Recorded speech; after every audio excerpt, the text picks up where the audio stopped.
Saludos a todos los estudiantes, profesores y familiares que van a estar en esta actividad junto conmigo. Es una clase de orientación sobre la sistematización de los contenidos del grado 11. En esta oportunidad vamos a tratar dos temas importantes: disoluciones, que incluye curva de solubilidad, equilibrio químico y el desplazamiento del equilibrio químico. Vamos a dividirlo, como en la clase anterior de sistematización, en dos partes. Bien, la parte de disolución, acuérdense que es la perteneciente a la unidad número 1 del capítulo 1 del libro de texto.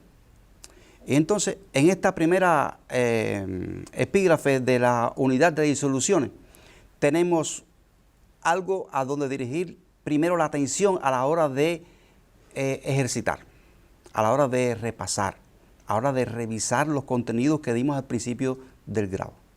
Una es la tabla 1,1 del libro de texto.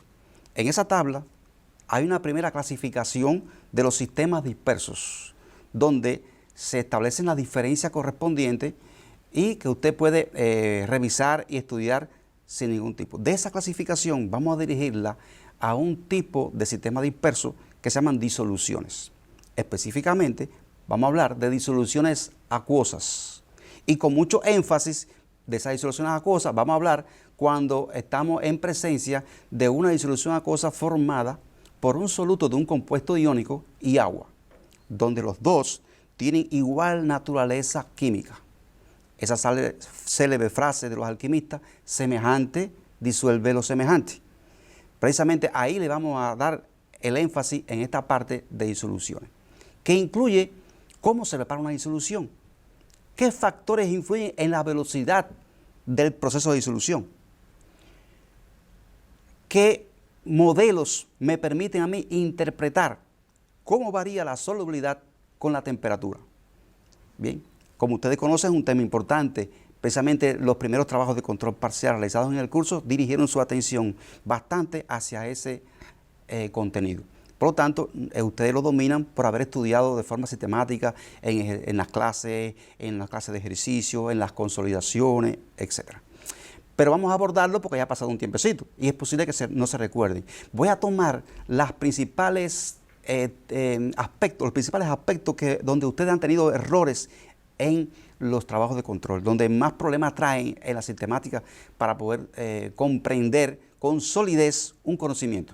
A eso vamos a centrar el tema de hoy precisamente, de forma tal que ustedes logren resolver estos problemas. En el epígrafe 4 aparece un tema que se llaman factores que influyen en la velocidad del proceso de disolución de un sólido iónico en el agua. Y creo que para recordar a ustedes es muy conveniente que revisen en su libro de texto la figura 1.6 que se refiere al tema.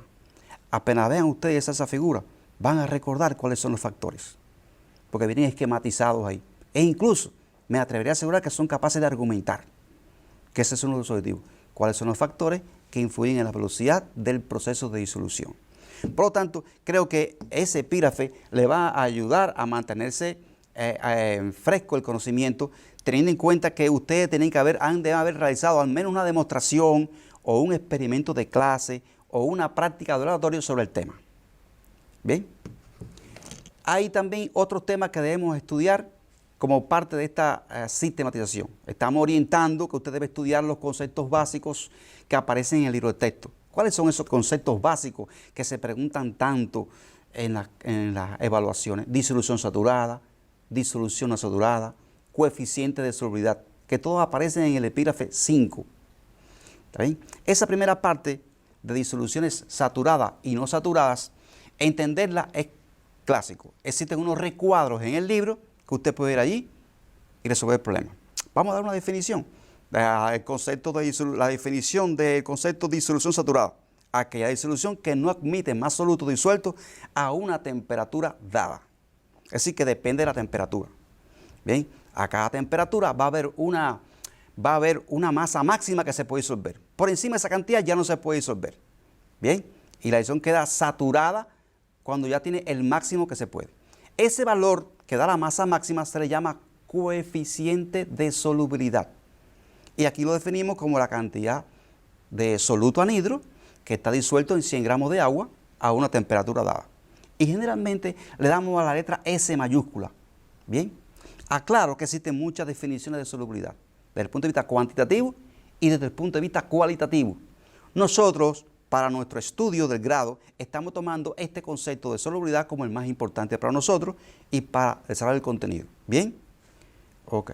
Entonces, bueno, aquí yo veo que aparece también en esa diapositiva, como un segundo párrafo, la interpretación de tablas de la variación de la solubilidad de compuestos iónicos con la temperatura. A veces están acostumbrados ustedes a hacer ejercicio, que yo sé que lo dominan, el 90%, de las curvas de solubilidad, donde aparece una curva que a medida que va aumentando la temperatura, aumenta la solubilidad, o a medida que va aumentando la temperatura, disminuye la solubilidad, ¿verdad? Y eso permite caracterizar un proceso, identificar cuáles son los puntos que están en la curva, que son siempre disoluciones saturadas. Eso ustedes con facilidad lo recuerdan, y entonces después vamos a dar orientaciones de que en el libro de texto, donde pueden dirigir la atención a hacer esos ejercicios. Incluso vamos a habilitar un ejercicio que por faltar de un datico no se puede hacer, y yo les voy a dar el dato para que ustedes puedan hacer ese ejercicio porque es muy importante y barre bastante contenido sobre este tema en particular.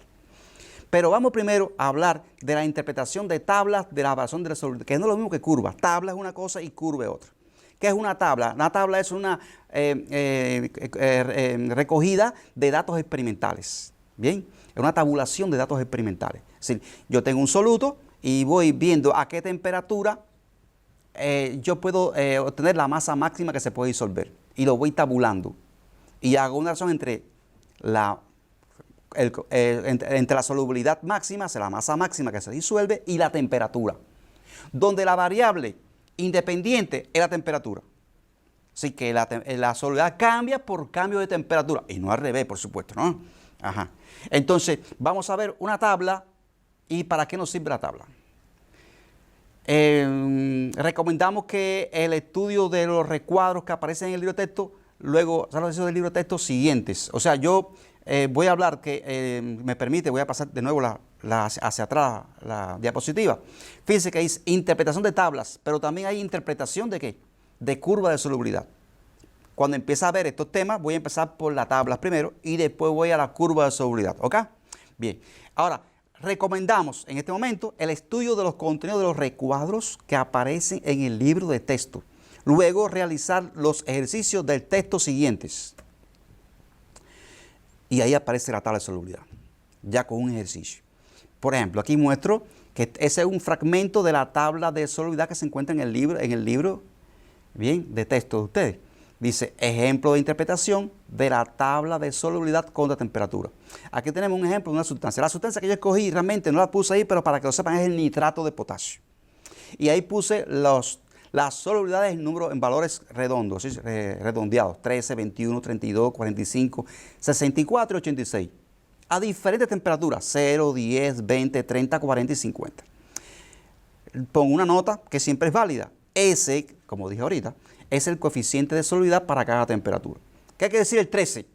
Que a 0 grados Celsius, en 100 gramos de agua, solo se puede disolver como máximo 13 gramos. No se puede disolver 13,01 ni 13,1, 13 gramos como máximo. ¿Ok? ¿Qué quiere decir 32 y 20 en la tabla? Que a 20 grados Celsius, lo máximo que se puede disolver es 32. Dos máxima masa. Bien, es el coeficiente de ¿qué? De solubilidad. Y esos coeficientes están representando puntos que se llaman puntos que corresponden a disoluciones saturadas. Si yo esa tabla la llevo a un gráfico donde el eje de temperatura en grados Celsius va en el eje de la X y la solubilidad en el eje de la Y, ustedes tienen el libro, pueden educar un ejemplo con facilidad. Bien, pero a veces hacerlo mentalmente refuerza su capacidad de análisis. Por eso quiero que vayan pensando junto conmigo, sin ver el gráfico como tal. Bien, eje de la X, temperatura en grados Celsius. Eje de la X, eje de la Y, solubilidad. Y tiramos los puntos, las coordenadas. Cuando unimos las coordenadas con una recta, con líneas, pues obtenemos una curva en ese gráfico. ¿Qué son las llamadas curvas de solubilidad? Entonces, ¿de dónde salen las curvas de solubilidad? de trabajar las tablas de solubilidad que se obtienen de forma experimental. Tanto son modelos que se pueden explotar cada cual según convenga. Veamos, por ejemplo, qué me pueden preguntar y cómo yo puedo analizar esa tabla. O sea, cómo yo puedo interpretar una tabla. El análisis dice, ahí mismo lo tienen puesto en pantalla, a medida que aumenta la temperatura, aumenta, en este caso, aumenta la solubilidad de la sustancia. Esto nos permite identificar a este proceso que está en pantalla de la tabla como un proceso de disolución endotérmico, así que absorbe energía. ¿Bien? Es decir, a medida que tú vas suministrando energía, se va disolviendo más cantidad de soluto en la disolución. ¿Ya? Eso se favorece y ese proceso es endotérmico porque se favorece con la absorción ¿de qué? De energía, que ustedes lo conocen desde la secundaria básica en la clasificación. Ahora, el coeficiente, repito, nos dice la masa máxima que se puede disolver de la sustancia anhidra en 100 gramos de agua a la temperatura dada. Estas interpretaciones me ayudan a entender que la tabla es una herramienta importante a la hora de estudiar los procesos de disolución. Les recomiendo en este caso que pueden realizar los ejercicios 1,25, 1,27, 1,28 de la página 30 y 31, así como el ejercicio 1,67. Pero fíjense que añado más cosas en este ejercicio. Página 45. Para responderlo, sitúa en el gráfico dado al punto 1 en la posición de 20 gramos y 30 grados de temperatura. Es decir, ese ejercicio, cuando tú lo buscas en la página 45 del libro de texto, en el 1,67, le falta una información importante. Entonces, y ya yo le estoy dando cuál es esa información para que ustedes mismos la coloquen ahí. Ahora mismo, si quieren. Abran el libro, busquen el hecho 1,67, página 45. ¿Está bien? Ya si ya buscaron en el texto entonces el ejercicio, que es el 1,67, repito, pueden colocar entonces en el punto, busquen ahí 30 grados Celsius en el eje de la X, suban y lleguen hasta 20 gramos y coloquen un puntico y le ponen el número 1. Y con eso pueden resolver el ejercicio. Magnífico ejercicio, muy bueno. Este es un libro poderoso, uno de los mejores libros de texto del país en este momento, el 11º grado. Tanto lo va a fortalecer que hagan ese ejercicio junto con los demás que acabé de dar. Bien, bueno, y ahí pasamos a otro tema, la segunda parte de la clase, que tiene que ver con equilibrio químico. Características constantes de equilibrio en función de las concentraciones, desplazamiento del equilibrio químico.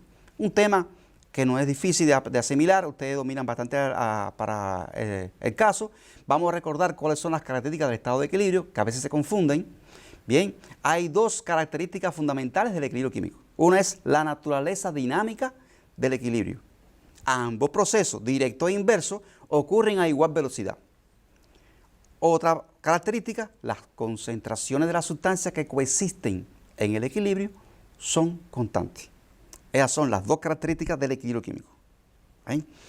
Los factores que pueden modificar ese equilibrio, pueden desplazar su posición, son tres: concentración de las sustancias, temperatura y presión.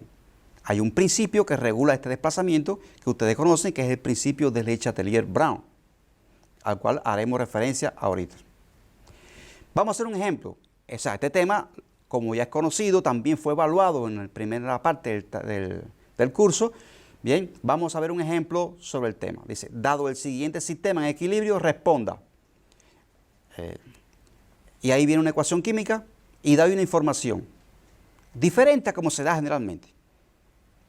Eso, si le pongo al lado de la ecuación delta H mayor que 0, yo quise poner el calor de reacción del proceso directo es de 90 kilojoules sobre mol. Lo estoy dando literalmente y estoy informando un valor absoluto. Si pongo delta H mayor que 0, estoy diciendo un valor relativo. Observen algo curioso e importante. Fíjense que el dinitrógeno con el dioxino, dando monóxido de nitrógeno, es una reacción de combustión, ¿verdad? Y las reacciones de combustión son exotérmicas. Sin embargo, esta reacción es endotérmica. ¿Bien? Y es exactamente 90 positivo, kilojoules por mol. ¿Qué significa esto? ¿Por qué esa reacción es exotérmica? Porque ustedes recuerdan que en el aire hay un 78% de dinitrógeno y un 21% de dioxino y un 1% de otras mezclas de gases en dependencia de la zona donde estemos de la Tierra. Pero el 78% del aire es de nitrógeno. Quiere decir que es un gas inerte, que no reacciona. Si no se hubiera combinado con el agua de lluvia, con las temperaturas altas, con muchos contactos que hay del aire con los de medios químicos como son sólidos, líquidos y gases, sustancias en esas condiciones que pudieran interactuar con el nitrógeno. Es un gas inerte. ¿Y saben por qué? Porque tiene un triple enlace en su estructura. Los átomos de nitrógeno están unidos por un triple enlace. Entonces, para que ocurra una reacción química, hay que suministrar la energía para romper ese triple enlace y después entonces él se oxida. ¿De acuerdo? Por eso es que gana la absorción de energía. Y en sentido general, esa reacción es endotérmica. ¿Está claro? Bueno, teniendo eso como dato, porque ese dato lo vamos a usar después para desplazar el equilibrio. También les recuerdo que cuando se pone delta H mayor que 0, para este caso, y se pone la información que yo doy aquí, eso se está refiriendo para el proceso directo. Quiere decir que el inverso es el mismo valor, pero con sentido contrario, con signo contrario. Quiere decir, la descomposición del monóxido de nitrógeno es menos 90 kilojoules sobre el mol a la menos 1. ¿De acuerdo? Eso es importante para poder entender cómo pueden influir los factores que influyen, cómo pueden influir los factores de temperatura específicamente en el desplazamiento de la posición de equilibrio. Ese delta H, esa información es para el proceso directo, que me dice que en ese equilibrio el proceso directo es endotérmico. Eso tiene que estar claro. Bien, ok. Vamos a ver qué hay que responder de ese ejercicio. Clasifica el sistema en homogéneo o heterogéneo. Plantea la expresión de Cassé. Diga la reacción que se favorece directa o inversa cuando, inciso A, aumentamos la concentración del dioxígeno, disminuimos la temperatura y cuando aumentamos la presión. Le voy a dar unos minuticos, no mucho por supuesto, pero que como no es tan difícil, tan largo el ejercicio, pero lo que lo puedan hacer, porque ahí vamos a corroborar las cuestiones más importantes del equilibrio químico.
Vamos a revisar cuáles serían las respuestas a ese ejercicio.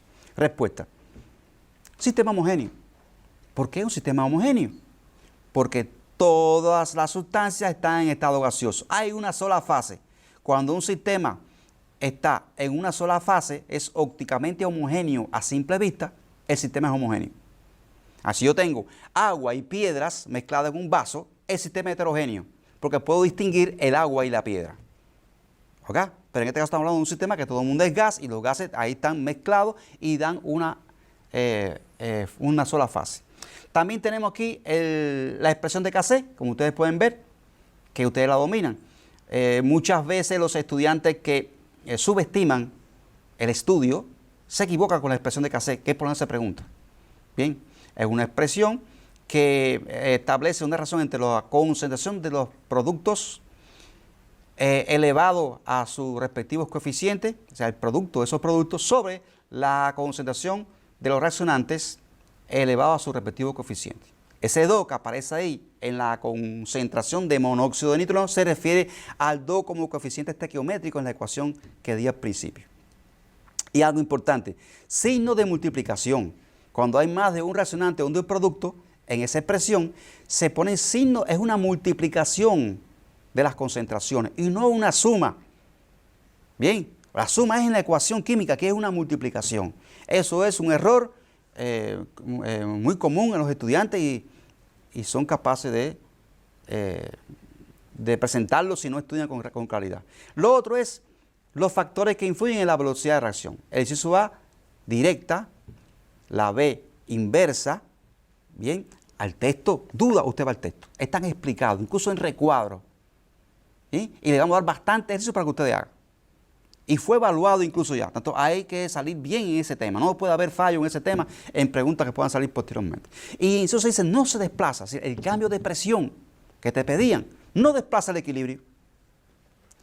¿Por qué?